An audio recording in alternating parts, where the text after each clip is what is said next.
Okay, welcome back to Strange Ways, I believe, episode 30 already. You're right. I am Rob, that is Scott, back to do some Kiss stuff. And Scott, what are we doing today? All right. Tonight? Guys, ladies, and gents, or nowadays, let me put it this way, gentlemen. All right. We're going to dive off of the, I don't want to say cliff, because I really like this album. You got Tapestry, huh? Dynasty, man.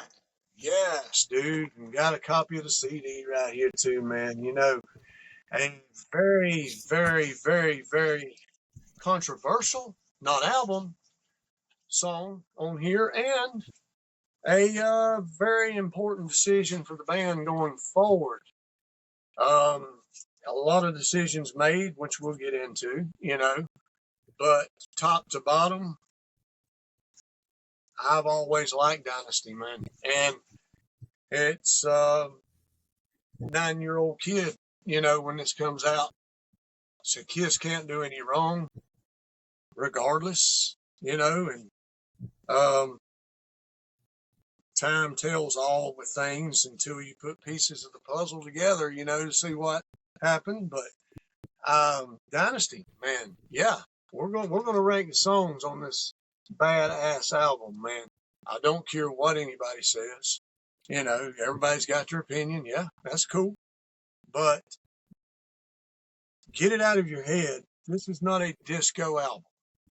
Okay? I mean, it's not a disco album. I just didn't understand that going around, when it came out.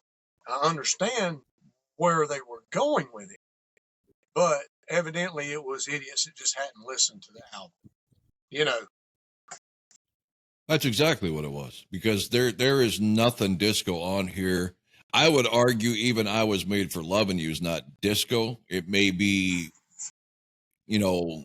a pop rock song, but anybody who wants to call even that song disco needs to go out and listen to some Saturday Night Fever soundtrack, or some of the Pointer Sisters stuff. Gloria, what's her face? Yeah, the black chick. What? Yeah, come on, it's not disco. Yeah, it's a sound that's new to Kiss for sure. But other than that song, the album isn't that big of a departure from Kiss. It really isn't. No. The guitars are a little bit more refined, a little bit different tone, but musically, some of these songs could have been on Love Gun at least. Yeah, whatever. I agree. A little more polished, different producer. A lot of things come into play when you start slinging verbs and stuff about albums, man. Just like Unmasked. A lot of people don't understand it when I say, I would love to hear Unmasked. Not Creatures, but maybe Lick It Up production. Just to see how much power would come out of some of those songs like Tomorrow and Is That You and Naked City, dude. But this is not Unmasked. My bad. Here, I'll take off somewhere. We're on Dynasty. Yeah. It's not as raw as what they had done so far. The production, it wasn't as gritty as up to this point, the most polished album really that they had done as far as clear, just absolute clear sound, man. And it wasn't all a bad thing, in my opinion. So, but. All right, 9 tracks on Dynasty.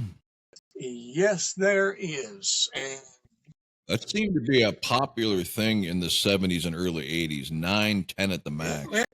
Which sometimes, if they're good, leaves you wanting more, but if they're bad, it is overkill, like Hot in the Shade. Well, that's what I was going to say, man. What would you rather have, a 9-track Dynasty or a 15-track Hot in the Shade? And I'm not saying anything that bad about Hot in the Shade, but I've always stood by, if they could have cut that to about 8 or 9 songs, man, probably really made a damn. If you're gonna have that many songs, there had better be some bonus tracks, a live version of something, or and no band has ever pulled this off 14, 15 rock solid tracks, because most bands would save a handful of those for the next album. Yes. What is it, girl? But I think you're taking the wheel on this one, brother. Yeah, so number 9, I'll start out being the bad guy. Why not? Ace Frehley, Save Your Love. What could have been a cool song, ruined by a droning chorus, even though Paul's a big part of that chorus. I do not like how it is delivered, and it's really the only song that I can say I won't listen to on this album. I don't hate it, but man, I would have to be in the very perfect mood to listen to it on purpose. Man, I knew me and you was going to be diversified, but I didn't realize how diversified we were going to be. I love this fucking album. I forgot how much I love this too, album. man. But me, I love the difference of songs, man, that we go for, and then we'll hit number one. I mean, it's just, I like this. It's awesome, dude. Yep. Okay. Well, there is no secret. If anybody knows me personally on here, anywhere else on this planet, my least favorite Kiss song probably ever is I Was Made for Loving You. Now, No. It's Dr. Love. yeah, there you go. Yeah, man. But anyway, Rob's going to throw me under the Dr. Love bus. But no, I'm not going to say this is the worst Kiss song ever made, because it's not. That would go to Bang Bang You or whatever. No.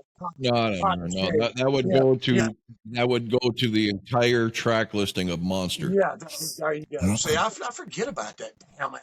But anyway, yeah. Who doesn't? Who doesn't? I just don't never think of it, dude. But I Was Made for Loving You was not a big deal when it first came out to me, because I'm a 9-year-old kid, and Kiss can do no wrong. Their Gene Simmons album is a masterpiece to me. So I mean, dude, you're in this web, man, and you can't get out, and you will deny anything because they're the best. Okay, I don't give a damn. They can freaking take a crap and it'll be gold, for God's sakes. They can do no wrong. All right.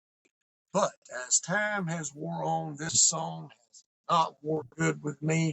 And then when you pile on the fact that it's the beginning of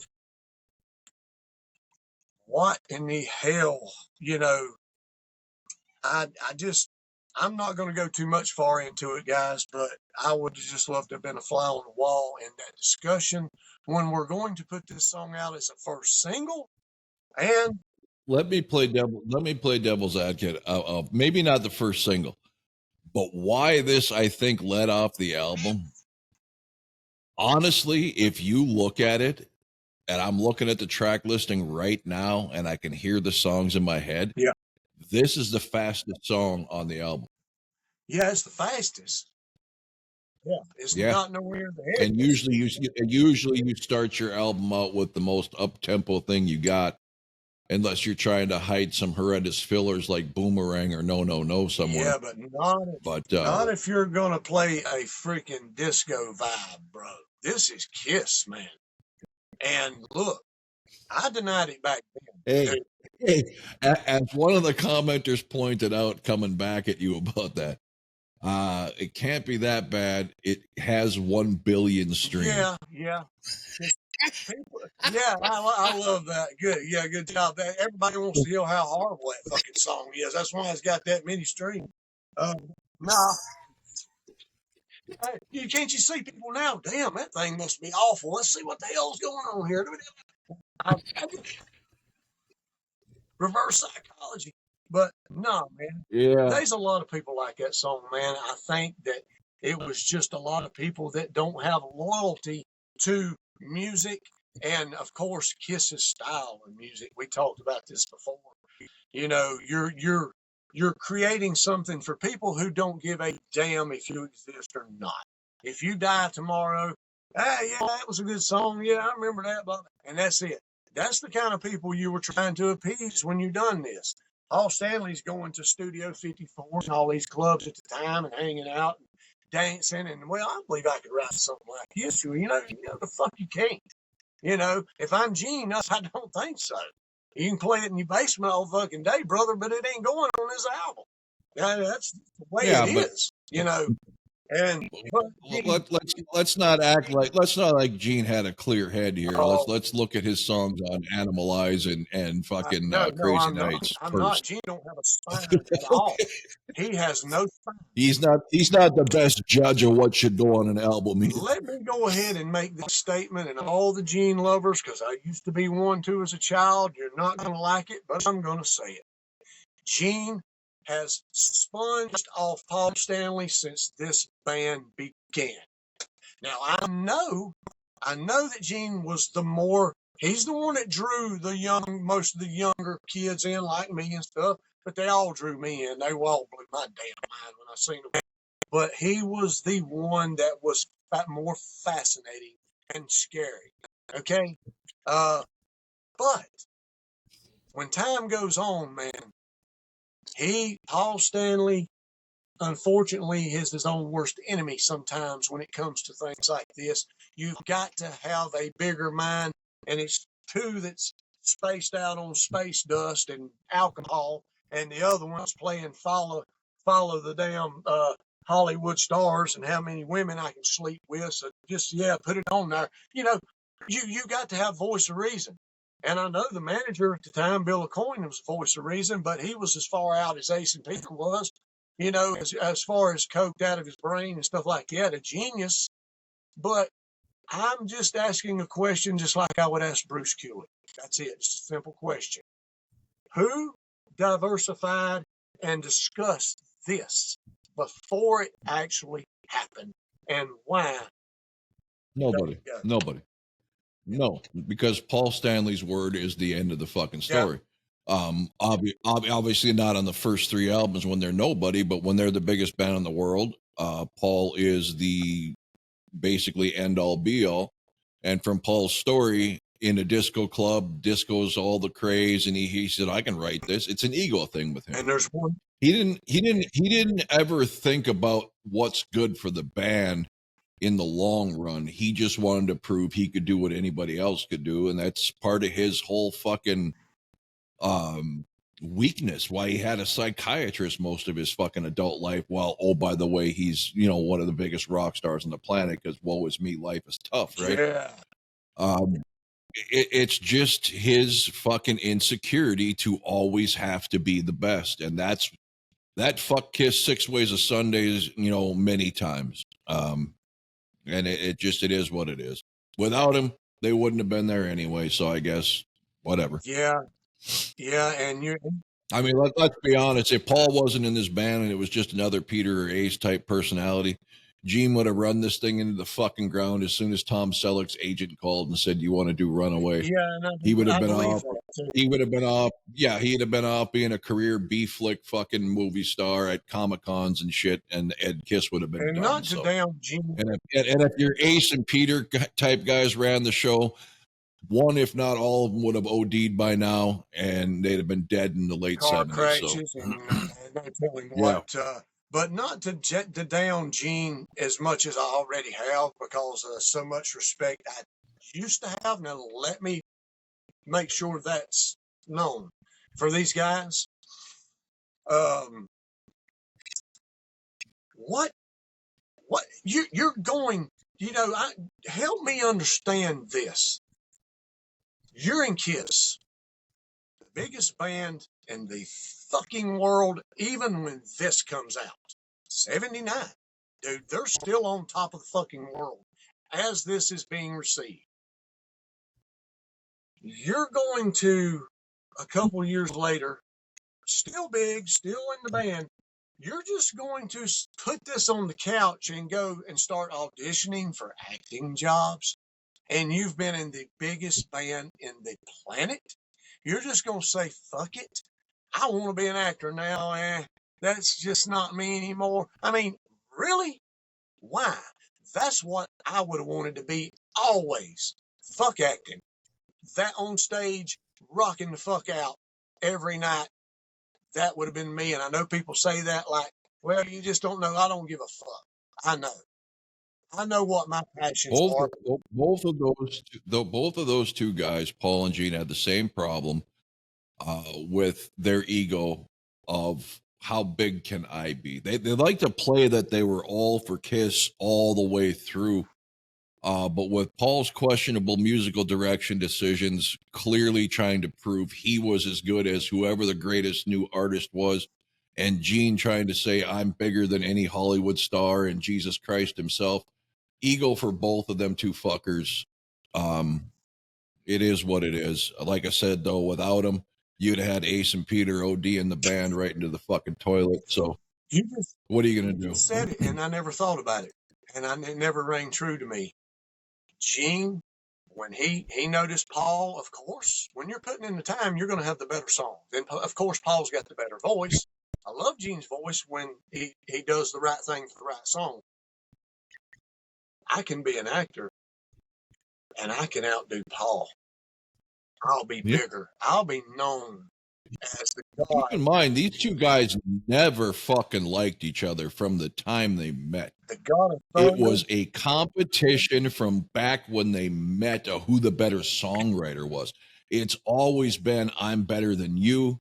And in Paul's case, it was more, I can do what everybody else loves and what the world loves. Love me. My psychiatrist says I'm special. And Gene has always been, well, fuck Paul. I'm bigger and better, and I can hobnob with movie stars and sleep with slutty actresses and musicians. Whatever, man. They're all, like I said, every one of these four guys is so fucked beyond belief. It's unreal. And they come across, at least Paul and Gene, as the most well spoken, articulate, thoughtful people in the world in an interview. But if you look at their actions over the years, it tells a completely different story. And that's something you don't want to be as a down and dirty rock star. A fucking Yeah. school teacher pronouncing everything correctly and even speaking words that nobody knows the fucking meaning of. Oh my God, that drives me crazy. You know what drives me nuts, speaking of words? His fucking phrase he's been using for the better part of 40 years, gymnasium. That's a large word. And he has got the most tired, overused one-liners that weren't funny the first fucking time that he fucking keeps going to like he's some witty fucking, you'd be surprised this is a Kiss podcast as much as we shit on every fucking member. Hey, we pray. I'll lick their boot heels when they're on top, man, and they're doing what I like, but I'm not going to take up for the stupid shit. I just can't.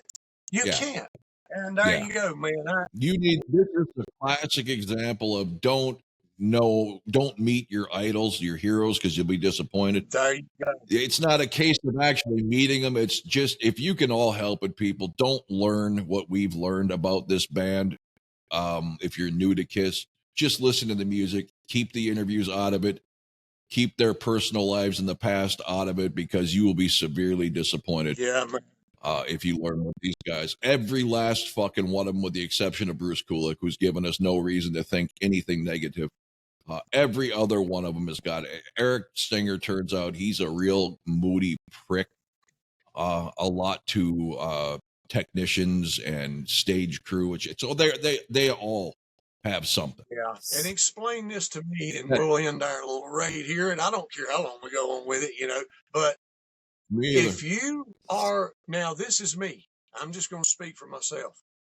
I get lucky and I get in this band back when it comes out. I'm old enough or whatever, and I'm going to be the drummer, like Peter Chris, whatever. I'm the type of person, I don't give a damn if I sing a song. I don't give a damn if I write a song. I just want to play the fuck out of the drums and rock the fuck out. Okay? You're along for the ride. That's what I want to do right there. As long as we're getting paid like we're supposed to be paid, I don't give a fuck who sings, who does this, who does Yeah, that. and this ain't fucking exclusive to Kiss, I'm people. playing my drums the best that I can every night, and that's my job. Okay? If I have any Yep. input, I'll let you know. If it ain't no good, I'm not gonna get pissed off about it and throw a tire. So that's the kind of musician I am. I'm just happy to fucking be here. Yeah. And 9 out of 10 times that's every band, especially in rock and roll. Anytime there's a split or a feud or an argument, it's generally over someone's jealous of the attention someone else is getting, the credit someone else is getting. I'm like you, man, if I'm lucky enough to be the guy forgotten, the fifth musician that people can't even remember the name, but I'm making as much as everybody else, and I'm staying in fucking 5-star hotels and flying in private jets, shut the fuck Shut, up and just enjoy it. shut the I mean, Jesus Christ. Ace and Peter, Ace especially, like to brag, oh, hey, fucking keep saying they fired me. Both times I left is because I left. Yeah. And you went back to playing clubs, douchebag. What is there to brag about that you were so butt all stupid as to leave Kiss not once but twice?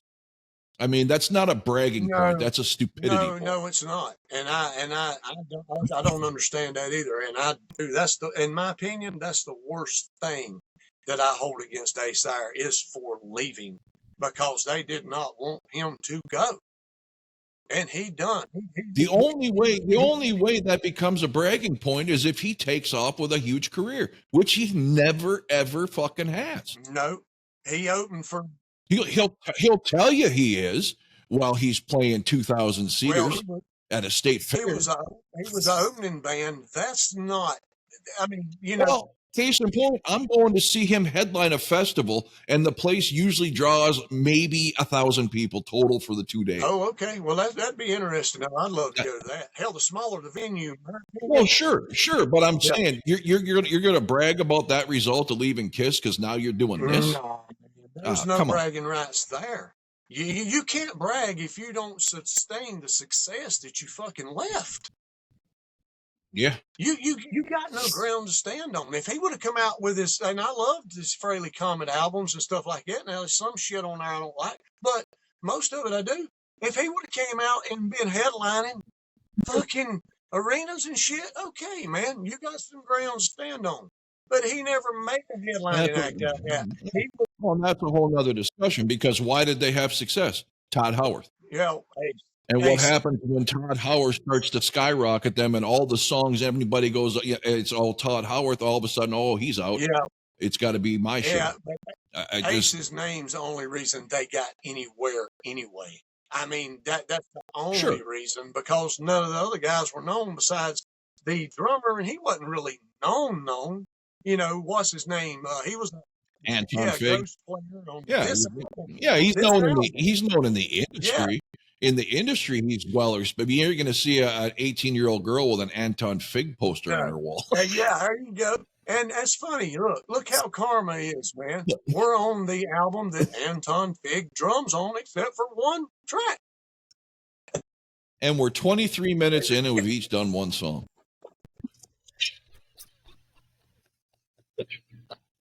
The places we've been. Okay. All right. All right, so on to my number 8. Oh, yeah, it is yours. See, I don't forgot. Go. Yeah, my number 8, yet another Ace Frehley song, and I'm not picking on him. It's a voice thing with Ace. I told you guys that a long time ago. Even the songs I like of his will never be great to me because his vocal performance just isn't for me. 2000 Man. Wow. A cool riff that Keith Richards wrote for him. You know, kind of funny. All of Ace's legendary songs are written by other fucking bands. Anyway, 2000 Man. It's a good tune. He owes 2000 Man a New York Groove to other people. Yeah. And yeah, so that's my number 8. Good song. I like the song. Good, catchy riff. I learned to play it pretty much immediately when I picked up a guitar. But like I said, his voice will always prevent him from ever being number 1 on a Kiss album. Me and Rob is definitely going to be on the different wave on this album. Now, if we do lock up on one, it will be amazing. And it'll have to be in the middle. It'll be in the middle somewhere if we do. And that's cool. That's what it is, because I praise Ace on this freaking album. I think this is one of the best albums he ever done, period, bar none. But anyway, I will go. And you said that was two. Man, you done put two of his at the bottom, right? Save Your Love. And okay, 2000 man. Wait for it. No, Wait for it. yeah. Number 8, 9 tracks, right? Okay. Yes. Not my worst Peter Chris song, but a song Oh, that yeah. it's not bad, but I love Peter's drumming in this, and I love he sings the fuck out of this song, bro. But I just don't like that. Da, da, na, na, na, na, na. I just can't get into that rhythm. You know why? I think I know why. For you, in your case, because that is not Ace Frehley's sound. Well, it's just that. There's not much representative Ace in here until a brief solo. Well, that I don't even know if that's guitar that you're talking about. That might be some trumped up keyboard to sound like horns or something. Yeah, and it stands the fuck out like big time. And I like the song. Now I'm sitting here talking like I hate the song. No, I don't. There's only one song on here I freaking hate, and I can say I hate.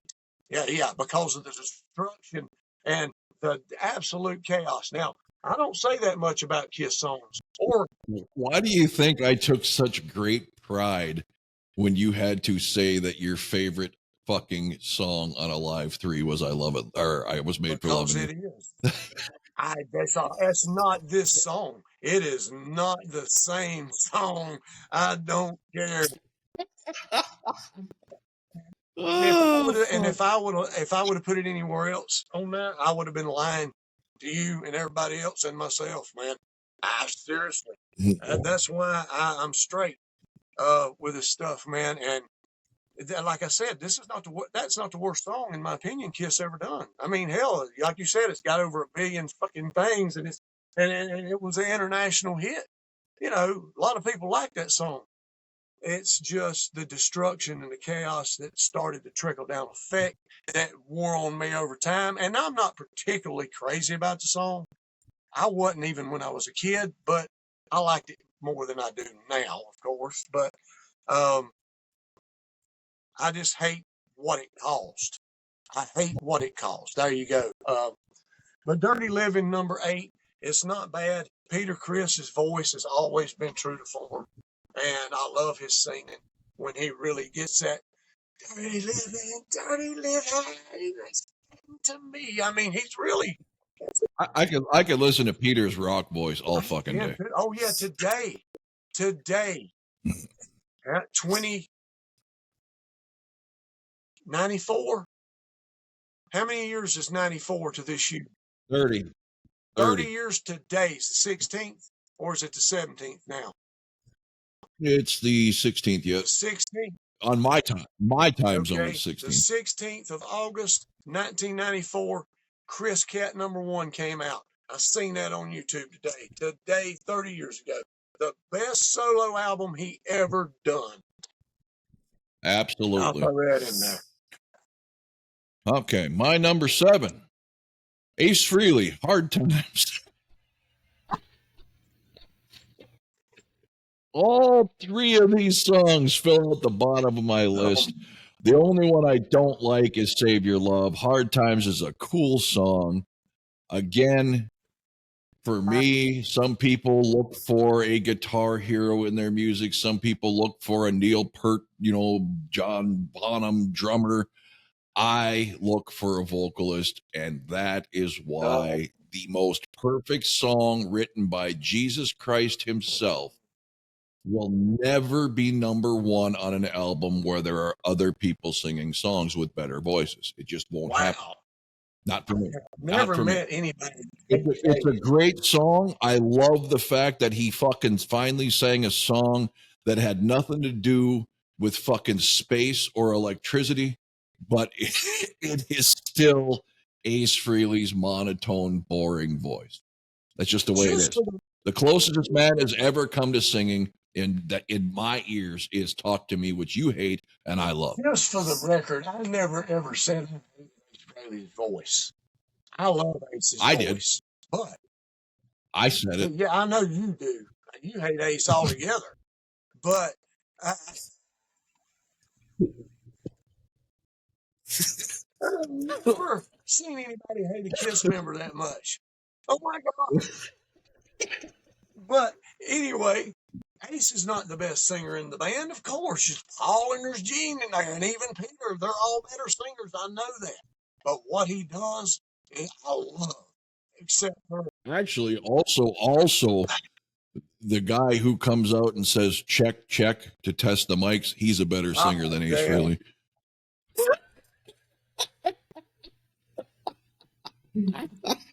Now, I'm not going to argue that much because Ace live. Now, I'm going to tell you, I seen him in a club in 94. I think it was, if it was 94, it was post Frehley's Comet.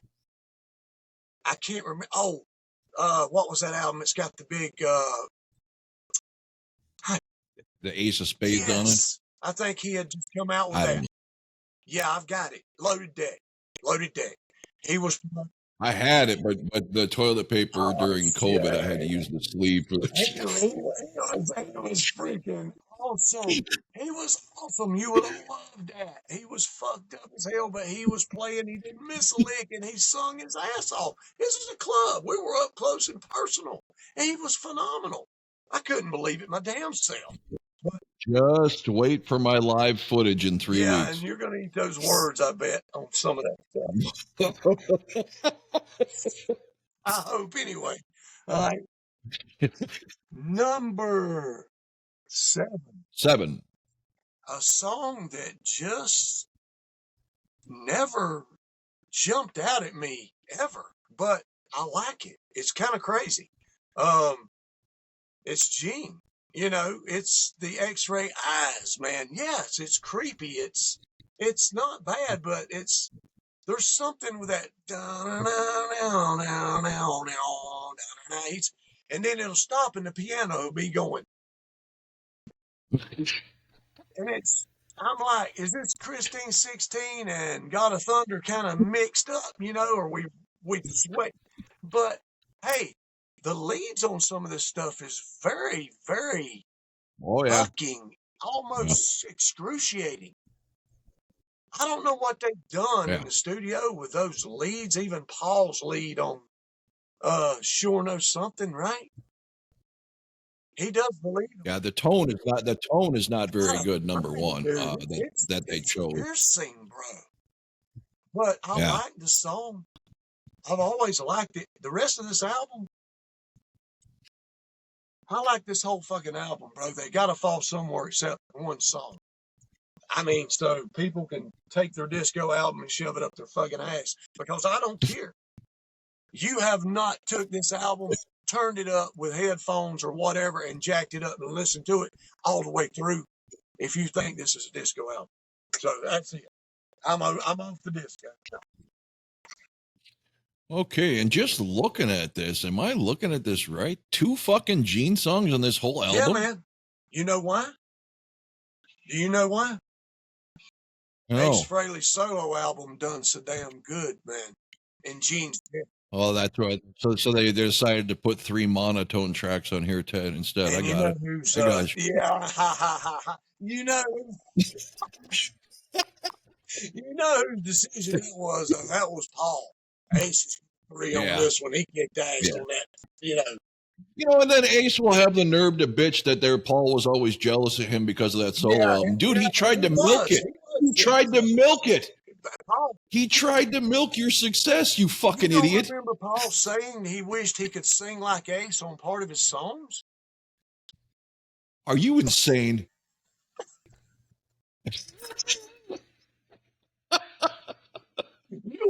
Fuck. You stop for a second. All right, my number 6, you just hit it. Number 7 is X-Ray Eyes. Speaking of Gene, Yeah, just a decent song. It's not terrible. It's kind of catchy if you're in the right, kind of down, middle, chill level type Yeah. song. I think this kind of suffers like Dirty Living with that riff. It almost the main rhythm in these two songs doesn't sound like a guitar almost. Something It going sounds on like right something else. Yeah. So what I mean, if they say they plugged this sucker into the studio in Hotter Than Hell, that riff for X-Ray Eyes could be pretty fucking, now. badass. I didn't think of that. Damn right, dude. And look, I will say this before I move on. Gene's voice is fucking spectacular on this album. In Mm. my opinion. I mean, he fucking sings his ass off on these songs. Okay.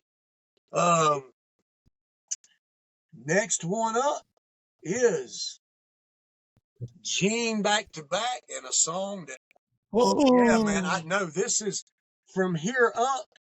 you sacrilegious motherfucker. Are you going to put Charisma at number 6? All of these up is Oh, fucking, I love all of them. From Here Up, I'm done with the shit. This and up is, yeah, I love this song. This is powerful. Man, is this my body on my brain? I love how he sings on it. Charisma. But I just like fucking 6 songs better than that. That's how good this fucking album is. Yeah. And it wow. don't get no fucking praise, man. And it's bullshit Wow. because of one song. I don't think I've ever heard anybody put that I far can't down. believe you've got I Was Made for Loving You wherever the hell it's at. I'm still mind blown about that. I know it's in there, but I'm just trying to figure out where. And I hope the hell it ain't where I think it is.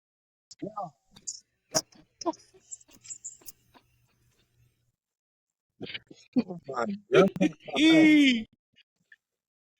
All right, you done shitting on Charisma, or you got something else to Oh say hell about him? no. Charisma, I'm done with it, but I love it from front to start. I love how they do the echoes. Like I I said, love you so much. Get to the back of the line. yeah, hey, man. Such an Hey, ass. I love you, Gene. I do. I really do. Both of your songs are good on here. This one definitely trumps fucking X-Ray Eyes because this one, Yeah. like I said, I did struggle a little bit, man.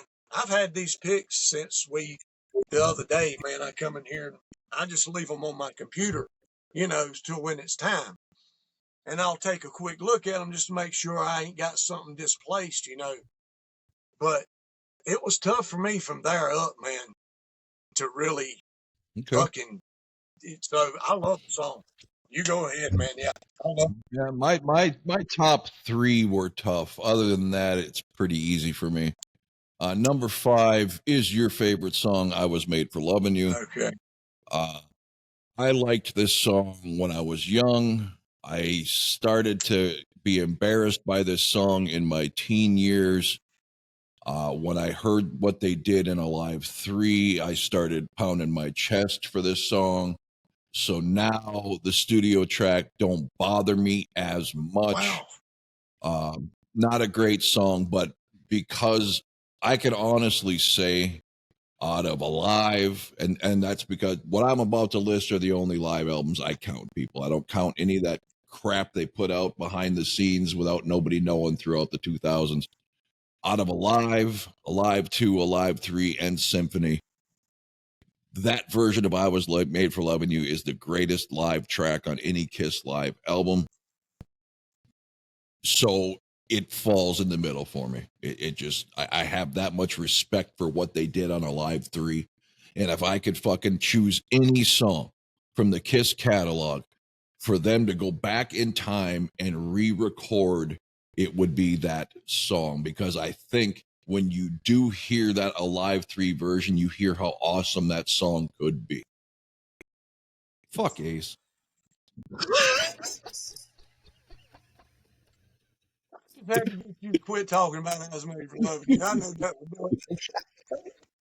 But anyway, hey man, I understand a little bit, but what you said is reverse for me because I did like the song when I was a kid when I first put the needle on, the record. But when I heard it on Live 3, it made me hate this version more instead of liking it more to what it could have been. There you go. I guess I looked at it that way. See?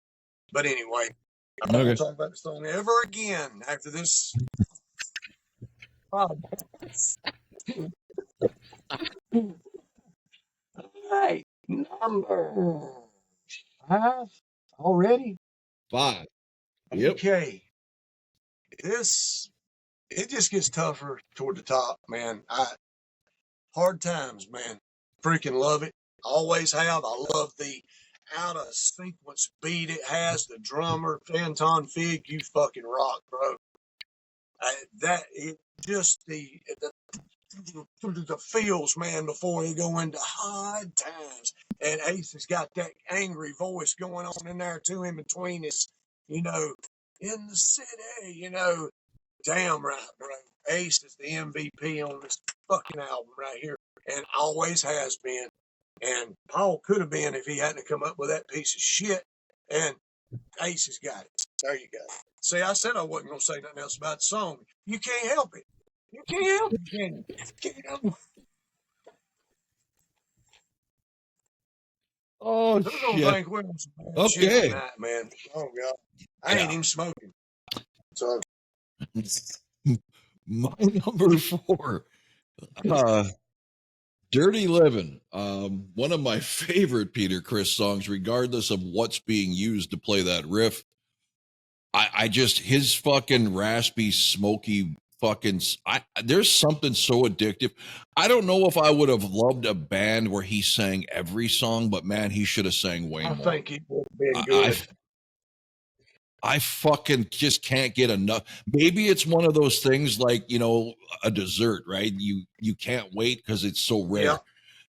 That's why I love his voice so much, but I have always loved it. It is so distinct and so different. It's got a little feel of Bob Seger if Bob Seger had some metal to him. I just fucking love this song because of his voice. Like you said, he just belts the shit out. It's amazing to me. Great analogy. So that's my number 4. Great analogy, man. Because you don't hear him enough. When you do, you love it that much more. I never thought about it that way because I always loved Peter's voice, regardless if I gave a fuck about the song or not. Yeah. Even his shitty ass solo album, he sings his ass off on this fucking song, man. Yeah. Okay. Number 4, and a song that somehow stupid ass idiots in this world get it crossed up and say that it is like I Was Made for Loving You, and it does not have a damn thing, sound, or anything like I Was Made for Loving You.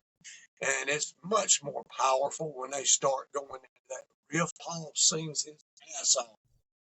I was 16. It was just boy.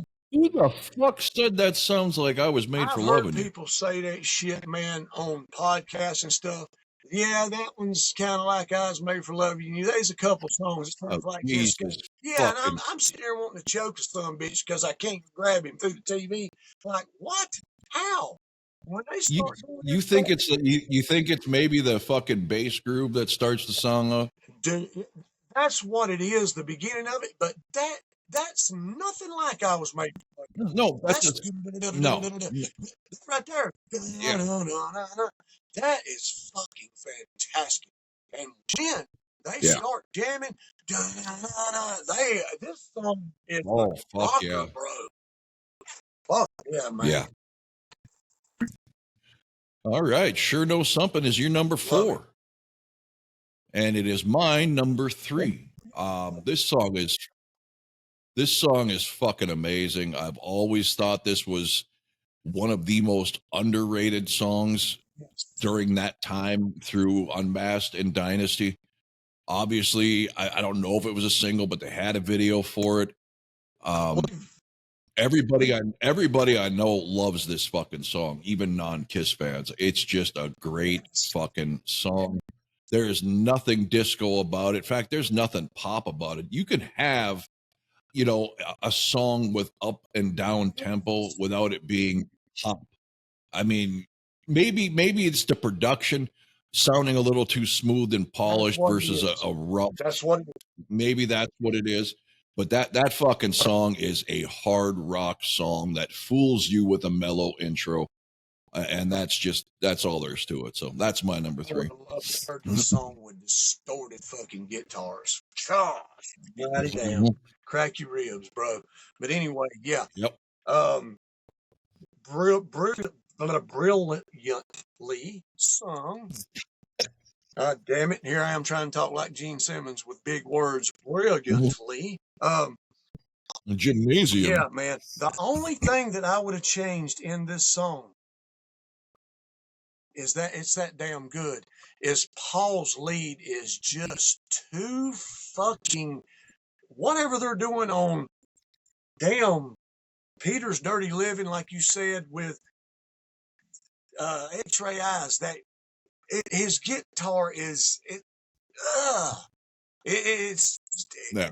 That's why I said if it would have been the production did this album no favors, not at all. Same with Unmasked. I would say these two were produced to sound pop when the songs were actually Vinny rock. Poncia produced both of them, so there you go. Yeah, but didn't he do? Yeah, okay, yeah, Peter that makes Chris' sense. solo album, yeah.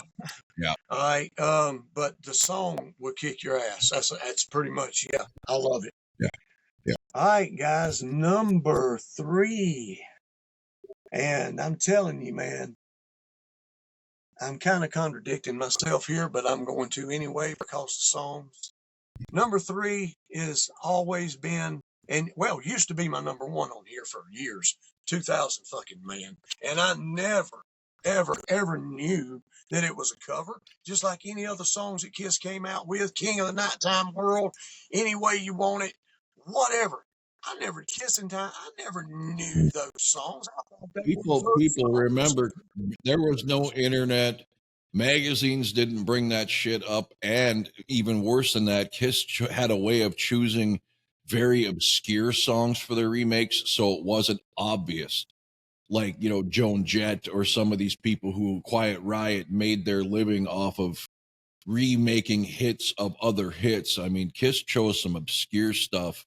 I didn't know until I met Scott that King of the Nighttime World was a fucking remake. And we have the internet. I mean, so they did a damn good job of making sure they took something from obscurity. Yeah, and I didn't know the King of the Nighttime World until I seen it on a fucking podcast and looked it up.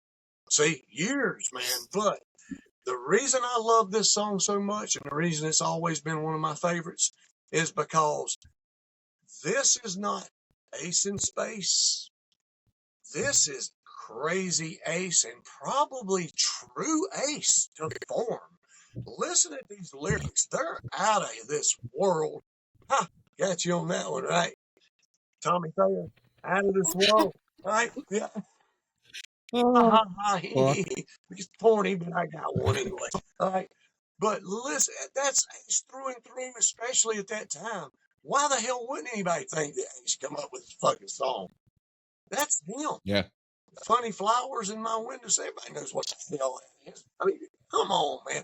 And the way it starts, it just kicks. Ace is just fucking ripping it up. I love this song, man. Only you, brother. Didn't you tell me you liked the Rolling Stones version better? Yeah, I did. Hey. If you guys haven't heard it, go fucking YouTube it. It's horrible. Yeah. You know what you can do, right?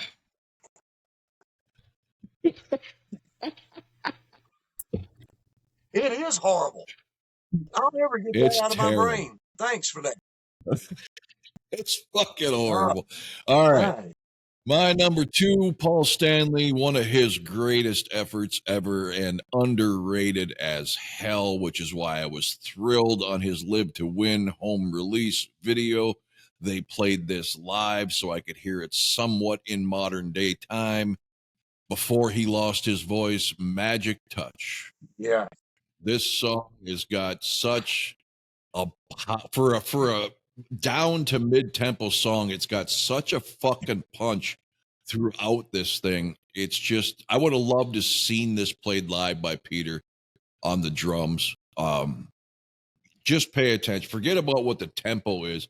Pay attention to the fucking drums, man. This song has got more punch than you think it does. Crank it up, and when you listen to it, Brother, I got to get there, but I'm going to tell you right now, if there's one song that I could pick from this whole album to put in a heavy produced album, this would totally be a transformed song, and it would be kicking ass. I got to get there, man. And you're right about everything you said about that. Number 2. and Ace.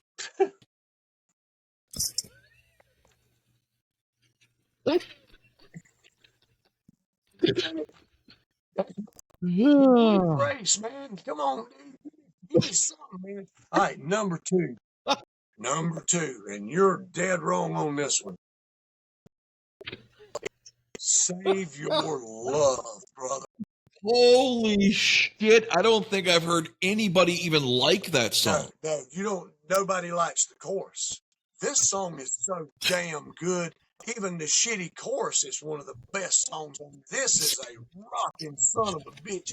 And Ace sings to perfection. One of the best vocal performances he has ever done. Oh my God, this fucking spectacular song. It's heavy as hell, and he takes it down, and you got angry voice.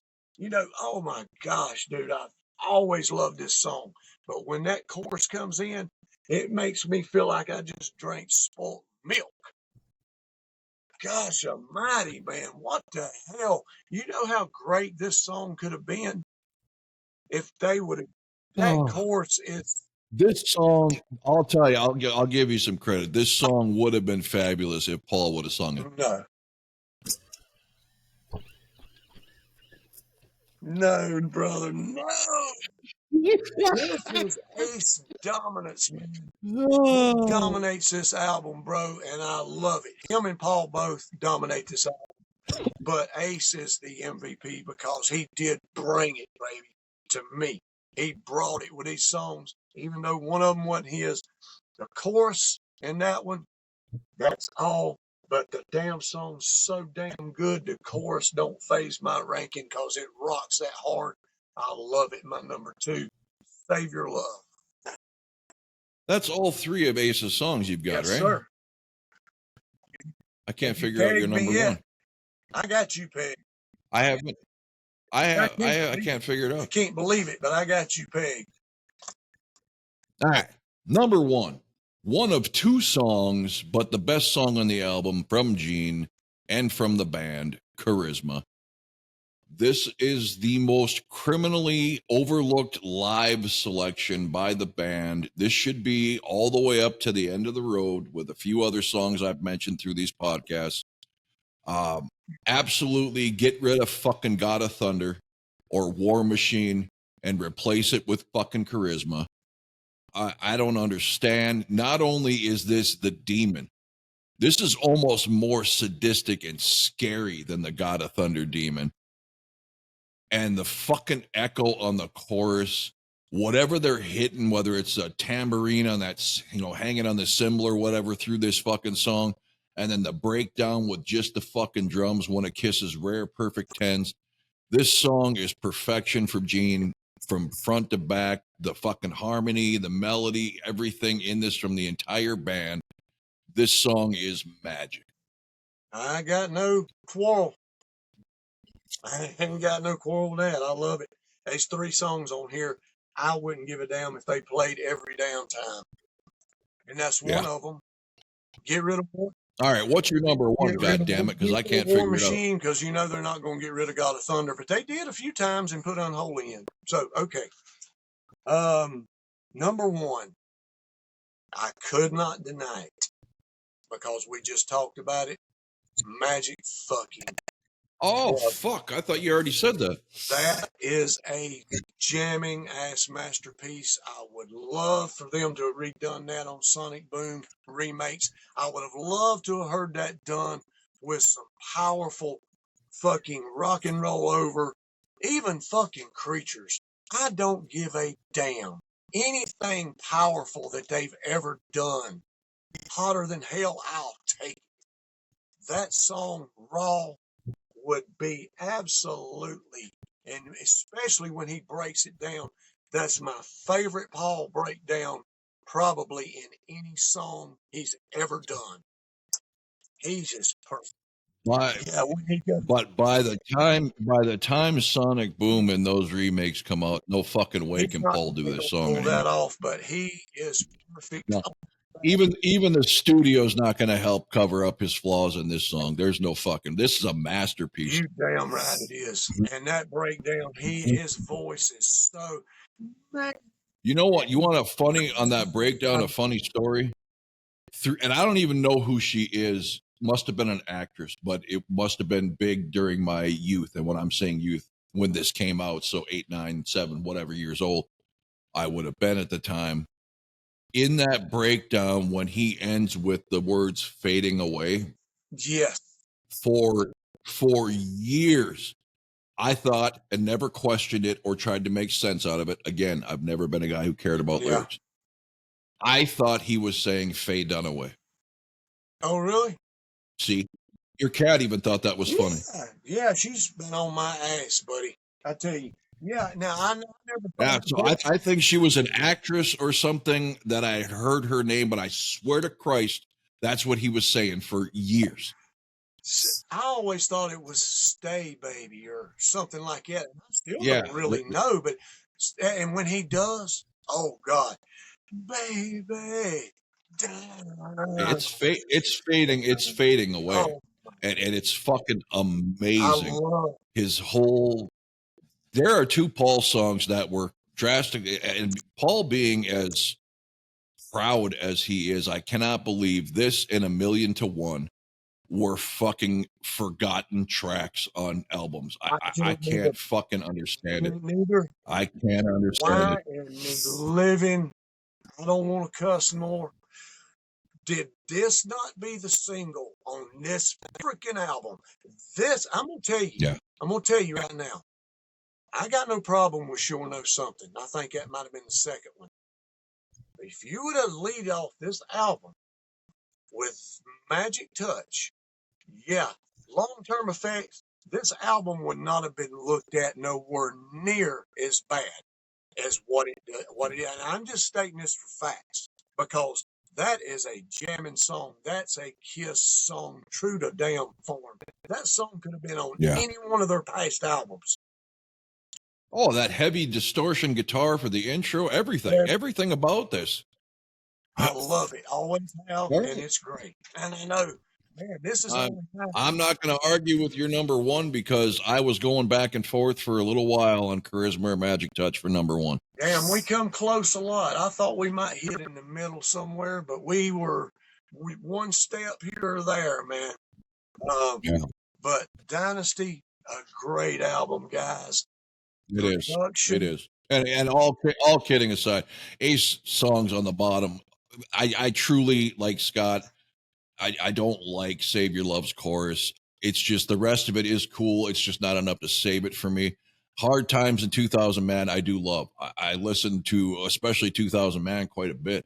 It's just Paul's my guy, and it takes Paul shitting the bed quite severely for anybody to dethrone him. Yeah, it's hard to. And in this case, Gene just stepped up his game. I think the only other time so far is Unholy being my favorite song off of Revenge. That's what surprised me. But, when you had but for Ace to dethrone Paul, it would have to be a horrible day for me because I'm a vocal guy. So yeah, the album is awesome. I recommend it to anybody who likes just straight ahead rock and roll.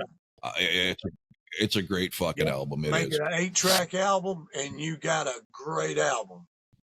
You get that? Yep. Take Save Your Love Up, and it's a great album. Beat you to it, fucker. And that's how you know. That's how you know me and Rob are genuine. To me, Ace has the MVP on this album. Yeah, I love Ace, but he didn't get the number one spot this time because that song was so damn good. And I just knew Rob was going to have that number one because he's such a Paul guy.